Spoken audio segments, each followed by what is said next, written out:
Il y a 22 ans, Monkey D. Dragon n'avait pas encore sa cicatrice sur le visage. Mais pour ceux qui ont été attentifs dans l'épisode 1131, on arrive à comprendre dans quelle période sa cicatrice, son tatouage, est apparu sur son visage. Donc on va analyser ça dans cette vidéo. Quand est-ce que Dragon, son tatouage est apparu?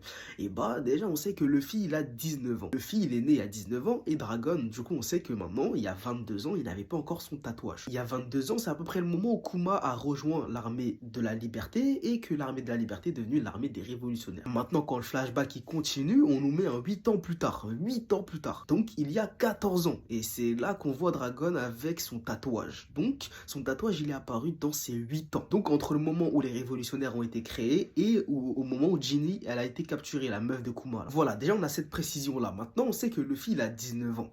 On sait qu'il a 19 ans et il y a 22 ans Dragon n'avait pas encore son tatouage. Donc si on veut rentrer dans la théorie et on veut se dire que le tatouage de Dragon est potentiellement lié à ses origines ou aux origines de Luffy, et ben on peut se dire et encore plus raccourcir que Dragon a eu son tatouage dans les 3 ans, donc ça veut dire entre 22 ans et 19 ans. Parce que du coup, Luffy il est né 3 ans après que l'armée des révolutionnaires ait été créée. Et voilà, il y a beaucoup de théories, beaucoup de gens qui disent, même moi j'en ai fait la théorie, que Dragon était potentiellement un Shandien et que son tatouage, il ressemblait beaucoup à Shandia, au tatouage des Shandiens. Donc ce serait potentiellement pendant ces 3 ans, après que l'armée des révolutionnaires ait été créée, ils ont dû beaucoup voyager pour libérer des peuples, etc. Il serait peut-être passé par Shandia et donc potentiellement il aurait rencontré sa femme là-bas et là-bas il aurait fait Luffy tout simplement. Dites-moi ce que vous pensez de la réflexion et voilà, dites-moi ça en commentaire.